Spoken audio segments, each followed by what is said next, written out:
بسم اللہ الرحمن الرحیم نحمدہ ونصلی علی رسولہ الکریم۔ ملفوظ نمبر 553۔ فرمائیں کہ اپنے آپ کو مٹانا، جس کو تواضع کہتے ہیں، بڑے کام کی اور نفع کی چیز ہے۔ یہ مٹانا وہ چیز ہے جس کے حاصل کرنے کے واسطے بندگان خدا نے سلطنتیں چھوڑ دیں، دنیا بھر کی پرواہ نہ کی۔ کوئی بات تو تھی جس کی بدولت دنیا بھر سے اس کو ترجیح دیتے تھے۔ تو تواضع بہت بڑی نعمت ہے اور صفات حمیدہ میں سے ہے، اچھی صفتوں میں سے ہے۔ دل کے جو اچھے صفات ہیں اس میں سے ایک تواضع ہے۔ یہ دل کی صفت ہے، دل کی کیفیت ہے۔ اور تواضع کے معنی ہے عاجزی، انکساری کرنا، عاجزی کرنا، اللہ کے لیے اپنے آپ کو گرانا، سب سے کمتر اپنے آپ کو سمجھنا، اس کو تواضع کہتے ہیں۔ تمام مخلوقات میں سے سب سے کمزور اپنے آپ کو سمجھنا، سب لوگوں کو اپنے سے اچھا سمجھنا، اسے تواضع کہتے ہیں۔ قرآن میں بھی اللہ تعالیٰ نے تعریف فرمائی ہے تواضع کی، فرماتے اعوذ باللہ من الشیطان الرجیم وعباد الرحمن الذین یمشون علی الارض ہونا وَإِذَا خَاطَبَهُمُ الْجَاهِلُونَ قَالُوا سَلَامًا۔ یعنی اللہ کے بندے، عباد الرحمن، جو اللہ کے بندے ہوتے ہیں، نیک صفات والے بندے، وہ جب زمین پر چلتے ہیں، یمشون علی الارض ہونا، آہستہ چلتے ہیں، آہستہ چلتے ہیں، یعنی عاجزی سے چلتے ہیں، عاجزانہ شان سے چلتے ہیں۔ اور جب وہ جاہلوں کے ساتھ کلام کرتے ہیں تو بحث تکرار نہیں کرتے، بس سلام کرتے ہیں، بحث و تکرار سے اپنے آپ کو منع کرتے ہیں، کیونکہ بحث و تکرار کرنا دلیل اور علامت اس بات کی ہوتی ہے کہ میں سمجھدار ہوں، مجھے فہم ہے اور مجھے سب کچھ آتا ہے۔ اس میں یہ خطرات ہوتے ہیں، یعنی تکبر کے خطرات ہوتے ہیں، خود پسندی کے، حب جا کے خطرات ہوتے ہیں۔ تو جو متواضع شخص ہوتا ہے وہ کسی سے بحث نہیں کرتا، جس میں تواضع کی صفت ہوتی ہے، وہ بحث و تکرار سے اپنے آپ کو بچاتا ہے۔ تو اللہ نے تعریف فرمائی ہے، جو اللہ کے جو نیک بندے، صفات والے بندے ہوتے ہیں، وہ زمین پر عاجزانہ شان سے چلتے ہیں۔ اسی لیے حضور پاک صلی اللہ علیہ وسلم کے بارے میں آتا ہے، آپ صلی اللہ علیہ وسلم جب چلتے تھے تو نظریں جھکا کر اور تھوڑا سا کندھا جھکا کر چلتے تھے، عاجزی کی کیفیت۔ اور دوسری جگہ فرماتے ہیں وَاخْفِضْ جَنَاحَكَ لِمَنِ اتَّبَعَكَ مِنَ الْمُؤْمِنِينَ، اور جو مسلمان آپ کی پیروی کرتے ہیں ان کے لیے اپنی رحمت کے بازو آپ جھکا دیں، یعنی ان کے ساتھ تواضع سے پیش آئیں، عاجزی سے پیش آئیں۔ اور ایک جگہ اور فرماتے وَاخْفِضْ جَنَاحَكَ لِلْمُؤْمِنِينَ، اور مسلمانوں کے لیے اپنے بازو بچھا دیں، یعنی ان کے ساتھ شفقت سے، محبت سے اور ان کے ساتھ تواضع سے پیش آئے۔ اور حدیث میں بھی آتا ہے من تواضع للہ رفعہ اللہ، جو اللہ کے لیے اپنے آپ کو گراتا ہے، جو اپنا اللہ کے لیے اپنے آپ کو گراتا ہے، تواضع کرتے ہے، رفعہ اللہ، اللہ تعالیٰ اس کو اونچا کر دیتے ہیں، اللہ تعالیٰ ان کو حقیقی عزت دیتے ہیں، دنیا میں بھی اور آخرت میں بھی۔ اور جو تکبر کرتا ہے، اپنے آپ کو بڑا سمجھتا ہے، دل ہی دل میں اپنے کو اچھا سمجھتا ہے اور لوگوں سے اپنے آپ کو مختلف صفات میں اچھا سمجھتا ہے، تو وہ اللہ کی نظروں میں گر جاتا ہے۔ اور ایک حدیث میں آتا ہے کہ ما نقصت صدقۃ من مال وما زاد اللہ عبدا بعفو الا عزا وما تواضع احد للہ الا رفعہ اللہ۔ مسلم شریف کی روایت ہے کہ مال سے صدقہ دینا مال میں سے کمی نہیں کرتا، بلکہ صدقے سے مال اور بڑھ جاتا ہے، اور زیادہ ہو جاتا ہے۔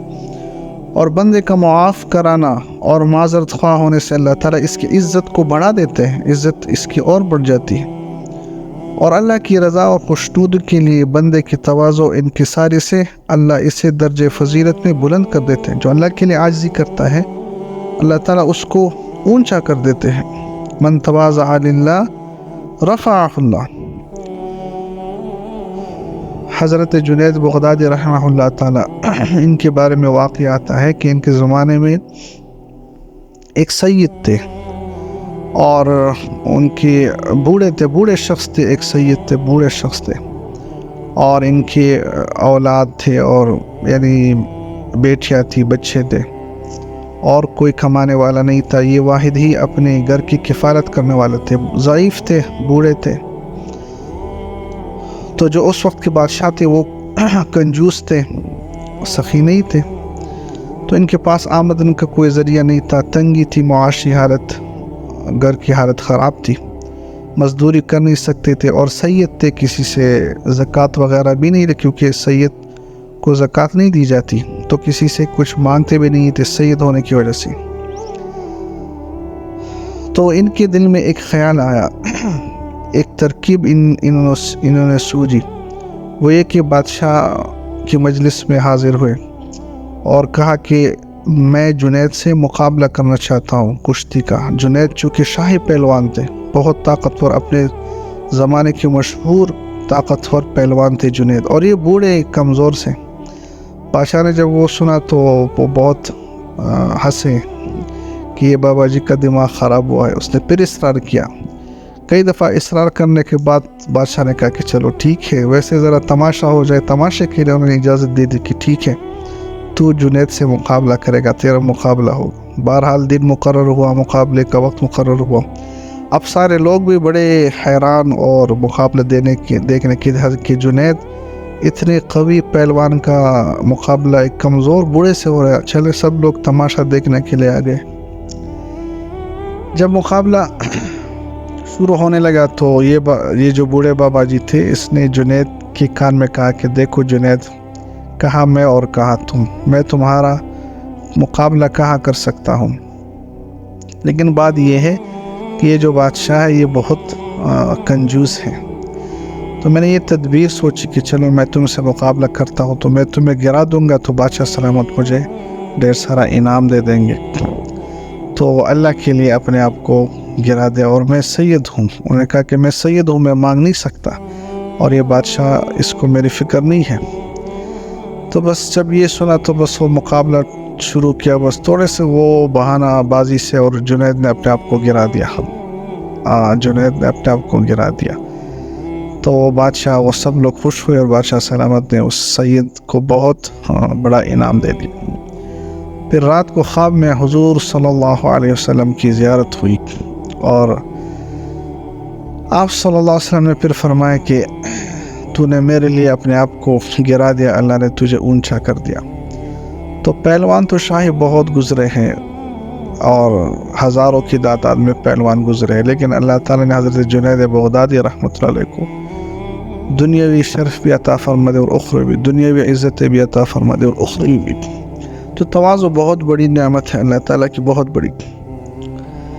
رسول اللہ صلی اللہ علیہ وسلم کو اللہ تعالیٰ نے جلیل المنصب بنایا، بہت بڑی اعلیٰ شان اللہ تعالیٰ نے عطا فرمائی. آپ صلی اللہ علیہ وسلم کو اختیار دیا گیا کہ آپ نبی بادشاہ ہونا پسند کرتے ہیں یا نبی بندہ ہونا. تو آپ صلی اللہ علیہ وسلم نے نبی بندہ ہونا پسند کیا، کیونکہ تواضع کی صفت اللہ تعالیٰ کو بہت پسند ہے. اور یہ تواضع اللہ کے لیے ہو، مبنی بر اخلاص ہو، اس میں للہیت ہو، اپنے آپ کو گرانا، اپنے آپ کو کم سمجھنا اللہ کے لیے ہو، حب جا کے لیے نہ ہو، دنیاوی نفعت و منفعتوں کے لیے نہ ہو، دنیاوی غرض کے لیے نہ ہو. جس طرح ہوٹل پہ آپ جائیں کھانا کھائیں تو وہ ویٹر اور جو حضرات عملہ ہوتا ہے وہ بھی بڑی تواضع سے پیش آتے ہیں. جی صاحب کیا حال ہے، کھانا اچھا رہا، سب کچھ ٹھیک رہا، کوئی مسئلہ تو نہیں، بہت تواضع سے پیش آتے ہیں. اسی طرح آپ جہاز میں جائیں تو ایئر ہوسٹس وہ بھی بڑی تواضع سے پیش آتی ہے، کیا حال ہے، سب کچھ ٹھیک ہے، کچھ چاہیے. لیکن ان سب کا تواضع یہ بزنس پوائنٹ آف ویو سے ہوتا ہے، کیونکہ وہ ہوٹل چلانا ہوتا ہے، اور اپنے جہاز کی بزنس پوائنٹ آف ویو سے وہ تواضع مقصود نہیں ہے. تواضع اصل وہ ہے جو دل سے اور اللہ کے لیے ہو، اللہ کے لیے اپنے آپ کو نیچے کرنا، اللہ کے لیے اپنے آپ کو گرانا. تو اللہ تعالیٰ کو بہت پسند ہے من تواضع للہ، جو اللہ کے لیے تواضع اختیار کرتے ہیں رفعہ اللہ تعالیٰ اس کو حقیقی عزتیں دیتے ہیں، اللہ تعالیٰ حقیقی اونچائیاں دیتے ہیں. تو اللہ تعالیٰ ہمیں بھی تواضع کی صفت عطا فرمائے، اور اللہ تعالیٰ ہمیں ہر قسم کی تکبر سے اور بری عادت سے اللہ تعالیٰ ہمارے حفاظت فرمائے. آمین آمین آمین یا رب العالمین.